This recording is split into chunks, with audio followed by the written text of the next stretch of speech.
것입니다. 사람이라면은 끊을 수도 없고 끊어서도 아니 되는 관계는 바로 부모님과의 관계일 것입니다. 부모님께서 나를 낳아주셨기 때문에 이 모습 이대로의 내가 있는 것입니다. 부모님께서 길러주셨기 때문에 오늘의 내가 이처럼 성장해 있는 것입니다. 그리고 지금도 나를 위하여 부모님만큼 염려해주고 기대해주고 힘과 용기가 되어주는 분은 아마도 없을 것입니다. 그래서 부모님과의 관계가 너무너무 중요하니까 십계명에도 분명하게 명시를 했습니다. 내 부모를 공경하거라. 그것도 사람과의 관계를 규정하는 계명이 5계명에서부터 10계명인데 첫 계명, 그러니까 5계명에다가 명령을 했습니다. 내 부모를 공경하라. 그래서 정상적인 사람이라면은 효도야말로 자식이 해야 될 마땅한 도리라고 하는 거 다 알고 나름 실천을 하려고 합니다. 때를 따라서 부모님의 건강이 어떠한지 살펴드립니다. 그리고 시간 있을 때마다 전화드려서 부모님의 안부를 묻습니다. 그리고 생신 때나 명절 때 또한 특별한 날이 있으면은 그래도 자그마한 선물이라도 하나 가지고 가서 부모님 앞에 올려드리면서 문안 인사를 여쭙습니다. 이처럼 효도하는 것을 갖다가 우리는 성경적인 용어로 공경한다 이렇게 표현을 합니다. 그리고 부모를 공경하는 자들에게는 내 하나님 여호와가 내게 준 땅에서 내 생명이 길리라 그랬습니다. 부모 공경이 너무너무 중요하기 때문에 약속까지 다루면서 공경하라고 말씀을 하셨다는 겁니다. 자, 그런데 여러분, 오늘 제가 여러분들에게 읽은 말씀을 근거해서 드리고자 하는 말씀이 뭐냐면은 사람에게 있어서 부모와의 관계보다 더 중요한 관계가 있다고 하는 겁니다. 나를 낳아주시고 길러주시고 그래서 우리가 마땅히 효도하고 부모를 공경해야 되는 이것보다 더 중요한 관계가 있는데 그것은 바로 하나님과의 관계라고 하는 겁니다. 여러분, 나에게 있어서 아니 좀 더 확대해서 피조물에게 있어서 하나님이 과연 누구십니까? 5절에 보니까 하나님은 바로 창조주라 말씀하셨습니다. 여호와께서 하늘을 지으셨습니다. 아니 하늘과 땅을 지으시고 그 가운데 있는 모든 만물들을 지으셨습니다. 그래서 나를 만드신 이가 우리 하나님이시요 나의 주인이 바로 우리 하나님이시라고 하는 것입니다. 10절을 보니까 우리 하나님은 통치자라 그랬습니다. 여호와께서 다스리시니 세계가 굳게 서고 흔들리지 아니하리라. 여러분, 아침에 두둥실 떠오르는 태양을 일컬어 너 잠시 멈추어라 할 사람이 누가 있겠습니까? 도도하게 흘러가는 사계절의 변화를 멈출 사람이 누가 있겠느냐 이 말이에요. 여러분, 여전히 우리 하나님께서 만물을 붙들고 계시고 사계절을 주장하시며 역사의 흥망성쇠를 주장하시고 한 인생의 그 모든 삶의 순간순간들을 우리 하나님이 주장하신다고 하는 것입니다. 뿐만 아니라 13절에 보니까 우리 하나님은 심판자라 그랬습니다. 심판하여 행한 대로 갚아주시는 분입니다. 하나님 앞에 선을 행하는 자 은혜 베푸시고 복을 더하실 것이나 하나님 앞에서 악을 행한 자 그에게는 그에 따른 행실의 보응이 있을 거라 이 말이지요. 자, 그래서 하나님 나를 창조하신 분이고 지금도 나를 다스리고 통치하는 주관자이시며 머지않은 장래에 나의 행한 모든 것을 심판하여 복을 더하시는 분이라고 했을 때에 그 하나님을 향하여 우리가 해야 될 마땅한 도리가 무엇냐 이 말이에요. 여러분, 그것은 바로 예배인 줄로 깨달으시기를 바랍니다.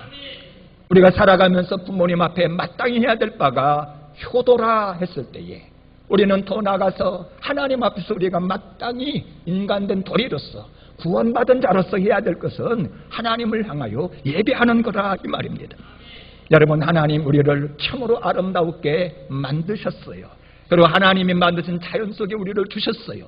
이처럼 우리를 만드신 이유가 어디 있느냐? 그것은 바로 우리 하나님이 예배를 받으시려고, 우리 하나님이 영광을 받으시려고 우리를 만드셨습니다. 우리가 범죄하여 죽음의 나락으로 떨어질 때에 예수님을 모진 고통 십자가에 내어주시면서 우리를 다시 구원하여 하나님의 자녀를 삼으셨습니다. 이처럼 우리를 구원하신 이유가 또 어디 있느냐? 우리로 예배자를 만드시려고, 우리 하나님께서 우리를 구원하셨다는 것입니다. 그래서 여러분, 이 시간에도 우리 하나님이 두루두루 이 땅을 살피면서 찾으시는 사람이 있습니다. 여러분, 우리 하나님이 찾으시는 사람이 누군 줄 아십니까? 얼굴이 잘생긴 사람, 돈이 많은 사람, 권력을 가진 사람? 이 사람이 아닙니다. 우리 하나님을 향하여 마음과 뜻과 정성을 다하여서 신령과 진정으로 예배하는 이 사람, 우리 하나님은 이 사람을 눈여겨보시고 찾으시고 저에게 예비하신 만 가지 은혜를 베푸시는 줄로 믿으시기를 바랍니다. 그래서 이 아침 우리가 던지는 중요한 질문은 이겁니다. 우리가 하나님의 자녀로서 나를 지으시고 지금 나를 주관하시고 장차 나를 심판하실 그 하나님 앞에 마땅히 해야 될 것이 예배인데, 그렇다면 우리는 어떠한 예배자가 되어야 하느냐 하는 것입니다. 오늘 말씀의 은혜를 받으시고 하나님이 찾으시고 은혜 베푸시는 아름다운 예배자, 하나님이 기뻐하시는 예배자가 되심으로 말미암아 하나님의 기쁨 되시고 살아가는 동안에 하나님의 은총을 누리시기를 주 이름으로 축복합니다. 자, 하나님이 찾으시고 은혜 베푸시는 예배자는 어떤 사람인가? 첫 번째로 새 노래로 찬양하는 자입니다. 우리가 하나님을 찬양합니다. 그런데 어떻게 찬양해야 된다고요? 새 노래로 우리 하나님을 찬양해야 된다. 1절을 같이 한번 읽읍시다. 1절 말씀 시작. 새 노래로 여호와께 노래하라. 온 땅이여 여호와께 노래할지어다. 자, 여호와께 노래를 하는데 새 노래로 노래하라 그랬어요. 그럼 여기서 말하는 새 노래란 과연 무엇일까? 새롭게 작사 작곡한 신곡을 말할까? 만약에 신곡을 말한다고 그러면은 우리는 지금 우리가 부르는 찬송가를 다 폐기 처분해야 될 것입니다. 100년이 넘었어요. 얼마나 많이 불른 구곡이 되었는 줄 모릅니다. 20, 30년 된 지나간 모든 CCM도 다 폐기 처분해야 될 거예요. 여기서 말하는 새 노래란 바로 새롭게 작곡 작사한 곡이 아니고 예배자의 마음과 관련된 노래입니다. 예배자의 마음과 관련되어 있어요. 우리는 자칫 예배할 때에 아무런 감동도 없이 느낌도 없이 무감각하게 습관대로 형식적으로 그렇게 예배할 수 있습니다. 찬양을 부르기는 불러요. 근데 전혀 가사를 묵상하지도 아니하고 그 가사가 말하려고 하는 것이 무엇인지 느낌도 없이 그렇게 찬양할 수 있습니다. 우리가 교동문을 오늘도 낭독했습니다. 근데 교동문을 전혀 생각지도 아니하고 무슨 내용인지 묵상도 안 하고 그냥 읽어버릴 때가 있다 이 말이지. 설교를 들으면서도 과연 설교에서 무엇을 말하려고 하는지, 설교 속에 나타난 하나님은 어떤 분이신지, 무엇을 좋아하고 무엇을 싫어하는지 묵상도 없이 한 귀로 듣고 한 귀로 흘러가면서 그렇게 앉았다가만 가는 예배자가 될 수 있다 이 말이죠. 그렇게 예배에서는, 그렇게 찬양에서는 아니 된다고 하는 것입니다. 여러분, 새 노래로 노래한다고 하는 것은 새로운 마음으로 우리 하나님을 노래하는 것입니다. 우리가 말씀을 보고 말씀을 듣고 말씀을 묵상하다 보면은 하나님을 더 깊이 만나요. 하나님에 대해서 새로운 부분을 우리가 깨닫게 해질 때에 우리 마음속에 감동이 일어나기 시작합니다. 찬양의 가사를 묵상하다 보면은 바로 하나님을 새롭게 만나게 되어지고 믿음의 사람들과 감정을 나누고 서로의 삶을 나다 보면은 와, 저 사람의 삶 속에서 저와 같은 감정이 있었구나. 저 사람을 보니까 오늘날도 하나님의 살아계심의 역사를 내가 알겠구나. 그럴 때에 내 마음이 새 마음이 되어지고 새로운 노래가 속에서부터 울려 퍼진다는 것입니다. 따라서 우리가 하나님을 새롭게 인식하고 새롭게 이해하고 새롭게 만난 마음으로 노래하는 것, 여러분, 이것이 바로 새 노래로 부르는 찬양이요, 이 찬양을 우리 하나님께서는 기뻐 받으시는 줄로 믿으시길 바랍니다. 그래서 우리가 새 마음으로 노래를 하려면은, 새 마음으로 노래를 하면은 같은 곡을 불러도 은혜가 넘칩니다. 3번 부르고 4번 부르고 10번을 불러도 부를 때마다 감동이 새로운 거예요. 왜냐하면 찬양 속에서 우리 주님을 만나고 있으니까. 찬양 속에서 주님이 나를 치료하시고 소망을 주시고 은혜 주시는 것을 체험하면서 찬양을 하니까 그 속에서 찬양을 불러도 속에서 막 은혜가 넘치고, 여러분, 이것이 하나님이 받으시는 새 노래라고 하는 것입니다. 제가 1989년도 종신대학교 신학대원에 시험을 보다가 보기 좋게 떨어져 버렸어요. 일반 대학 다니면서 은혜가 너무 넘쳐가지고 야, 나도 주의 길을 가리라 하고서는 시험을 보았는데, 저는 신학대하고는 뭐 그냥 사명감만 있고 그냥 은혜만 있으면은 그냥 붙여주는 줄 알았어요. 그래서 뭐 입시 정보도 모르고 공부도 대충 하고 시험을 봤는데 툭 떨어져 버렸어요. 아이고, 보기 좋게 떨어지니까 어린 마음에 얼마나 낙심이 되어지고 얼마나 힘이 드는지. 당시 우리 집에서 제가 다니던 전주 안디옥교까지는 약 한 4 내지 5km 되는 거리였습니다. 근데 그날 수요 예배를 가는데 털레털레 터벅터벅 산숨을 푹 쉬면서 그렇게 예배를 드리러 가고 있었습니다. 마음속에는 온갖 염려, 걱정, 근심이 막 올라오는 거예요. 야, 이거 신학교에 가는 거 이거 하나님의 뜻이 아니었나? 아니, 또 1년간 내가 재수한다는 거 쉽지가 않은데, 아이고, 형님 댁에 빌부터 사는 것도 한두 해지. 계속해서 형수님이 해주는 밥에 용돈 받아가면서 그렇게 살면서 내가 이제 시험만 합격하면 탈출이다. 나도 전도사로서 사역하면서 살아야지. 그런 꿈을 가지고 시험을 봤는데 떨어져 버렸으니 얼마나 염려가 됩니까? 그래서 그날따라 비가 오는데 수요 예배를 가려고 터벅터벅 걸어가는데 갑자기 속에서 찬양 한 곡이 올라오기를 시작했습니다. 나의 갈 길 다가도록 예수 인도하시니 내 주 안에 있는 긍휼 어찌 의심하리요. 믿음으로 사는 자는 하늘 위로 받겠네. 무슨 애를 만나든지 만사 형통하리라. 그렇구나. 하나님의 인도하시면 여기까지가 아니고 나의 갈 길 다 가도록 천국문에 이르는 그날까지 인도하시는구나. 내 주 안에는 긍휼하심이 있구나. 내가 지금 버린 것 같고 쓸쓸하지만 실패한 나를 하나님은 긍휼히 여기시는구나. 믿음으로 사는 자가 하늘 위로 받는구나.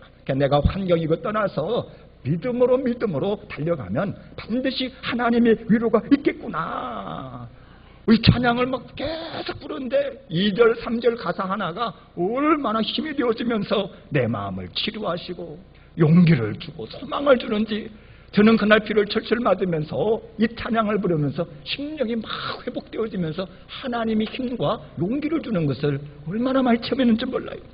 그래서 그날 저녁에 수요일 날 드렸던 찬양이 그 노래보다도 은혜가 되었고 우리 하나님 앞에 올려드린 새 노래가 된 줄로 믿으시기를 바랍니다. 그래서 2절은 예배자들에게 이렇게 축구를 합니다. 2절에 보니까 그의 이름을 송축하며 그의 구원을 날마다 전파할지어다.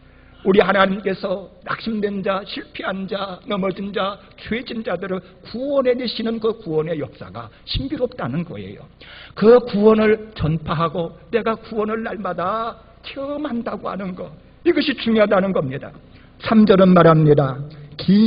그의 기이한 행적을 만민의 가운데에 선포할지이다. 우리 하나님은 내가 알지 못하는 귀한 방법으로 우리 인생을 인도하시고 힘주시고 용기 주시는데 그 하나님을 날마다 경험하며 전파하라는 것입니다. 그래서 우리가 예배할 때 새 노래로 찬양을 하려면은 어떻게 살았느냐가 중요해요. 내가 가정에서 남편 섬기고 아이들 양육할 때에, 직장에 나가서 상관들과 동료들과 함께 직장 생활할 때에, 그때에 우리는 실패도 하고 낙심도 하고 어려움도 있지만 그때 나를 구원하시고 그때 귀하게 나를 만나주시고 인도하시는 우리 하나님을 생활 속에서 만나면은 새 마음이 되어지는 것입니다. 찬양의 감정이 담기게 되어지고 신앙 고백이 담기게 되어지고 거기에 감사가 실리면서 내가 드리는 찬양 하나하나에는 향기가 실리고 은혜가 실리는 새 노래가 되는 줄로 믿으시기를 바랍니다. 따라서 우리가 새 노래로 우리 하나님을 찬양하려면 날마다 말씀을 통해서 생활 속에서 우리 주님을 만나는 필요가 있는 거예요. 감정이 있어야 될 필요가 있는 거예요. 신앙 고백이 있어야 될 필요가 있는 거예요. 그 은혜와 그 간증을 가지고 우리 하나님 앞에 나와서 예배 드릴 때에 우리 하나님 앞에 아름다운 예배자가 되어지고 주님께서 우리의 예배를 받으시면서 만 가지 은혜를 베풀으신 로 믿으시기를 바랍니다. 자, 하나님이 찾으시고 은혜 베푸시는 예배자는 어떤 예배자인가? 두 번째로 이름에 합당한 영광을 돌리는 예배자입니다. 하나님의 이름에 합당한 영광을 올려드리는 예배자. 여러분, 우리가 사람을 대할 때에도 합당한 예우를 합니다. 외국에서 대사가 왔다? 대사에 맞는 예우를 합니다. 근데 외국에서 대통령이 보낸 특사가 왔다? 격이 좀 달라져요. 그에 맞는 예우를 합니다. 근데 외국에서 정상이 왔어요. 대통령이 왔어요. 그러면은 막 퍼레이드도 벌이고 뭐 빰빠레도 울리고 막 국빈 대접을 하면서 얼마나 그에 맞는 예우를 하는지 모릅니다. 만약에 대통령이 방문을 했는데 대사 취급을 했다. 이것은 뭐 그냥 국가망신이고 뭐 이것은 뭐 굉장한 수치가 되어지는 것이지요. 만약에 북한의 김정은 국무위원장이 한국에 답방을 한다면은 엄청나게 그에 맞는 대우를 할 것입니다. 저는 저 옆에 있는 육군 34단 보병부대를 갖다가 전역을 했는데 가끔씩 사단 연변장에 장병들을 쭉 모아놓고 사단의 그 지휘관들이 이렇게 훈시를 할 때가 있었습니다. 근데 지휘관이 등단하여 인사를 할 때면은 사단 군악대가 이렇게 연주를 합니다. 그런데 앞에 서 있는 그 지휘관의 계급에 따라 군악대의 연주가 조금은 달라요. 완스타가 딱 등단했다? 딴따단 딴딴 딴따단 따라란 따라란 딴따다단 따다단 따다 이렇게 나와요. 투스타가 앞에 섰다? 딴따단 딴딴 딴따단 딴따단 딴딴 딴따단 따라란 따라란 딴따단. 쓰리스타가 있다? 딴따단 딴딴 딴따단 딴따란 딴딴 딴따단 딴따란 딴딴 딴. 세 번 하는 거예요. 그러니까 우리가 멀리서 행군하다가도 군악대의 그 소리만 들으면 앞에 완스타가 있구나, 투스타가 있구나. 별 안 달으면은 그게 없어요. 그냥 따라란 따라란 딴따다 이것만 나와요. 자, 그러면 여러분, 하나님이 그 앞에 서 계시다고 그러면은 딴따단을 몇 번 해야 되겠습니까? 하나님이 서 계시면은, 하나님은 창조주예요. 이 땅을 다스리시는 만왕의 왕이요 만주의 주입니다. 우리를 구원하신 은혜의 주님이십니다. 더 나아가 산자와 죽은 자를 심판하여 우리에게 상급을 주실 분이시니 8절에 이렇게 말합니다. 여호와의 이름에 합당한 영광을 그에게 돌릴지어다. 그 하나님의 이름에 합당한 영광을 올려드리려면 온종일 빰빠밤빰빰 하고 돌아다녀야 될 거예요. 만입이 내게 있으면 그 입 다가지고 내 구주 주신 은총을 늘 찬송하겠네. 만입이 다 있어도 온갖 찬양의 수단을 다 동원해도 우리 주님이 우리에게 베푸신 그 은혜를 다 표현할 수가 없을 것입니다. 그래서 4절은 우리에게 이렇게 촉구를 합니다. 여호와는 위대하시니 극진히 지극히 찬양할 것이다. 여기 지극히를 히브리어로 보면은 메오드, 풍부하게 넘치게 이런 뜻이에요. 풍부하게 넘치게. 창세기 7장 19절에 보면은 노아 홍수의 당시 물이 점점 차 올랐다고 그랬어요. 물이 더 많아져서 땅에 넘침에 방주가 물 위에 또 다녔다. 이처럼 더 많아져서 넘치고 넘치는 상태가 메오드, 극진이입니다. 그러니까 우리가 하나님을 찬양할 때에 극진히 찬양해야 된다. 하나님을 예배할 때에 극진히 예배하는 예배자가 되어야 된다는 겁니다. 더 많이 넘치게 풍성하게 마음을 다하고 뜻을 다하고 성품을 다하여서 내 속에 있는 사랑을 표현하고 내게 주신 은혜를 주님 앞에 올려드리면서 그렇게 극진히 드리는 예배가 하나님의 이름에 합한 예배인 줄로 믿으시기를 바랍니다. 이렇게 볼 때 내가 주일날 나와서 예배 드릴 때에 내가 얼마나 우리 하나님의 이름에 합한 예배자가 되어지는지 여러분 한번 여러분들의 예배를 뒤돌아보시기를 바랍니다. 계시록 7장에 보면은 이름에 합한 예배자들의 모습이 등장합니다. 어느 날 사도 요한의 영안이 열렸어요. 천상에 예배하는 모습이 보이는 것입니다. 보니까 국가와 종족과 언어를 초월해서 엄청난 무리가 어린 양과 그 보좌 앞에 서가지고 예배를 드리는데 보니까 다들 하얀 옷, 거룩한 옷을 쫙 입은 거예요. 그리고 전부 다 손에 종려가지를 들고서 하나님을 향하여 예배를 하는데 큰 소리로 최선을 다해서 극진히 하나님을 막 찬양하는 거예요. 우리 윤혜정 집사님이 여기서 예배드릴 때 보면은 무릎을 꿇고 손을 탁 드는데 왜 그렇게 하냐고 그랬더니 어느 날 자기가 눈이 열려서 보니까 천사들이 전부 다 손을 들고 그렇게 무릎을 꿇고 보좌를 향하여 하나님께 막 예배하고 있더래요. 그 모습을 본 순간 자기 자신은 앉아서 예배를 드릴 수 없고 가만히 드릴 수가 없었다는 겁니다. 손을 들 수밖에 없었고 무릎을 꿇을 수밖에 없었고, 그래서 나름대로 하나님 앞에 최선의 예배를 드리려고 손을 들고 무릎을 꿇고 기도하고 그렇게 하나님 앞에 찬양을 한다는 겁니다. 마찬가지로 여기 보니까 천사들이 엎드려서 하나님을 경배하면서 그렇게 전심으로 우리 하나님을 예배하더라 이 말이죠. 그러자 하나님께서 저들을 위해서 예비하신 은혜를 베푸시는데 장막을 딱 쳐주시는 거예요. 생명수 샘으로 인도해 주시면서 먹여주시는 겁니다. 눈에 눈물을 씻어주시고 한 가지 은혜를 베풀어 주시더라 이 말이죠.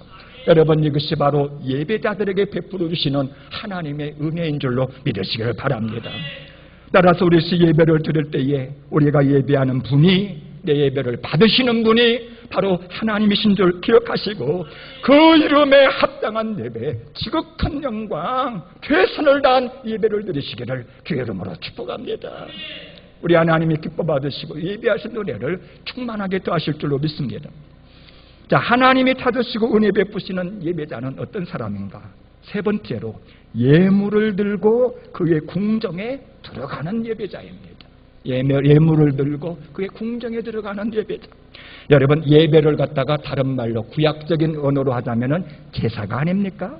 근데 제사를 드릴 때에 제물이 없는 제사가 있을 수 있습니까? 아니, 제사를 드려가는데 제물이 없다. 이것은 제사가 성립이 되지를 않습니다. 번제를 드리든 속죄제를 드리든 화목제를 드리든 전부 다 번제물을 들고 하나님 앞에 나가 각을 떠서 불살라서 하나님 앞에 올려드릴 때에 하나님이 그 제물을 향기롭게 받으시고 저들에게 예배하신 은혜를 내려줬다 이 말이죠. 그래서 8절에 보니까 이렇게 말을 합니다. 8절에 예물을 들고 그의 궁정에 들어갈지어다.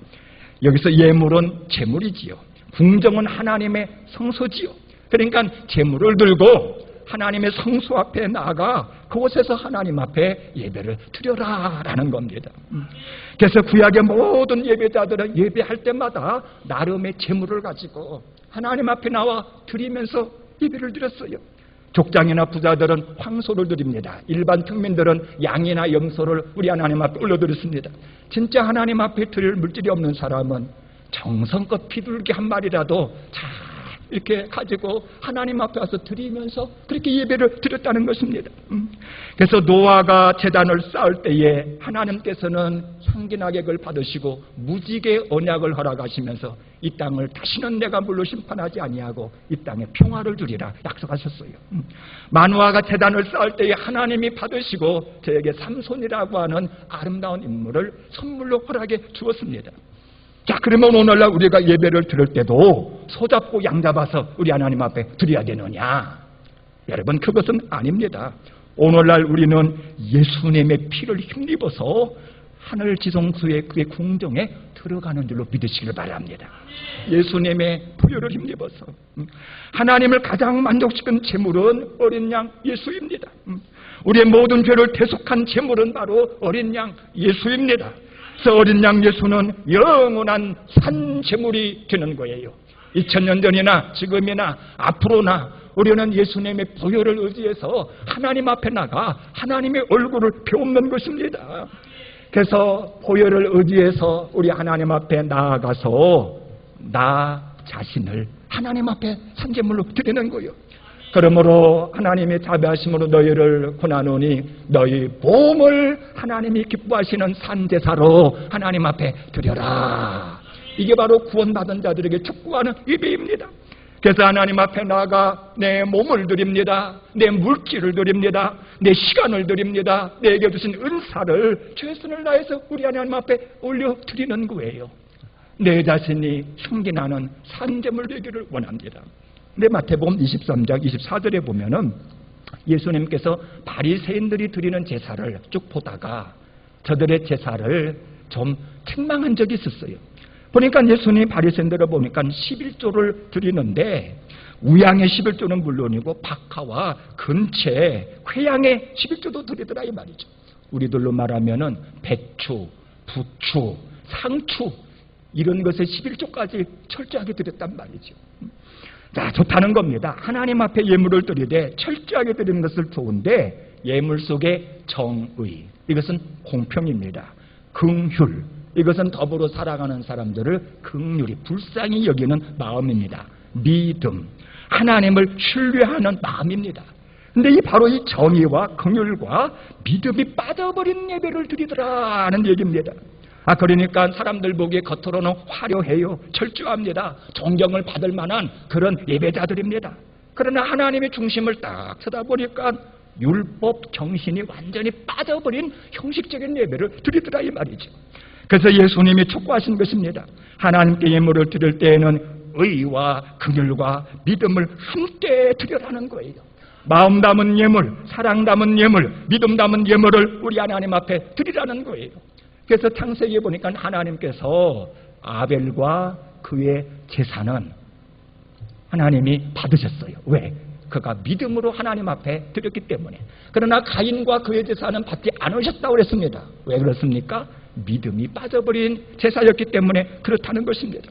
다 따라서 여러분, 우리가 하나님 앞에 나가 호요를 의지해서 주님의 성수에 들어가 내 자신을 드리고 나의 관계된 것을 드릴 때에 마음과 뜻과 정성을 다하여 우리 하나님 앞에 예배드림으로 여러분 자신의 산재물 되기를 주 이름으로 축복합니다.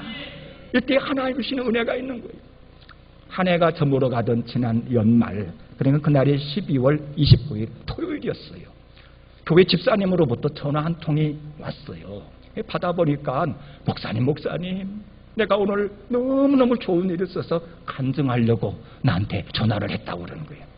그래서 간증을 들어보니까 이런 내용입니다. 이제 내일이면은 12월 30일 마지막 주일이잖아요. 근데 주일을 생각하면서 가만히 지나간 날들을 묵상해 보니까 하나님이 베푸신 은혜가 너무너무 큰 거예요. 그래서 내일 예배를 드릴 때에는 나름 하나님 앞에 이마만큼의 헌금을 드려야 되겠다라고 작정을 한 겁니다. 액수를 작정을 했어요. 자, 그런데 봉급날이 31일이에요. 이게 주일 지나고 이제 월요일 날입니다. 근데 29일 토요일 날 주머니 사정을 가만히 살펴보니까 밥 사 먹을 돈이 없는 거예요. 이 사람이 아침은 집에서 이제 대충 먹고, 그 다음에 점심은 직장에 출근해서 동료 직원들과 함께 먹고, 저녁은 보통 사 먹어야 된다는 겁니다. 근데 보니까 두 끼분, 밥 사 먹을 두 끼 돈이 없는 겁니다. 순간 갈등이 되더랍니다. 작정한 헌금에서 밥 사 먹고 나머지 돈을 헌금할까? 아니면 식사는 하나님께 맡기고 그냥 작정한 헌금을 그대로 하나님 앞에 드릴까? 이 대목에서 여러분들 같으면 어떻게 했겠습니까? 하나님 내가 밥 사 먹었다고 뭐 나무라겠어? 뭐 10만 원 드릴 거야. 그냥 8만 원만 드려도 뭐 누가 할 것이야? 하나님 그것도 받으실 거야. 그러면서 대충 타협하고 10만 원 작전에 8만 원만 드릴 수도 있잖아요. 근데 이 집사님 갈등의 순간에 하나님께 기도했다는 겁니다. 하나님, 내가 감동 주시는 대로 작정한 헌금을 주님 앞에 드리겠사오니 나머지 밥 먹는 것은 주님께서 알아서 해주십시오. 이분이 서브시업에 종사하는 분인데 기도를 마치고 난 지 얼마 안 있어서 전화가 왔답니다. 빨리 좀 와서 이러저러한 일을 좀 해결해 달라고. 그래서 이제 고객의 전화를 받고서 부지런히 달려가 그 고객의 불편함을 아주 깨끗하게 정성껏 아름답게 잘 해결해 주었답니다. 근데 고객이 가만히 보더니 이 추운데 너무너무 고생을 하셨다고 그러면서 2만 원을 딱 빼가지고 주더라는 거예요. 근데 이 2만 원을 본 순간 이 집사님의 온몸에 소름이 꽉 돋더라는 거예요. 지금까지 이런 호의를 받아본 적이 없었답니다. 대부분 당연하게 생각하고 쌀쌀맞게 대하는데 아유, 그날 그 일이 있고 난 이후에 정확하게 2만 원을 하나님이 공급하는 것을 보면서 와, 하나님이 나를 보고 계시는구나.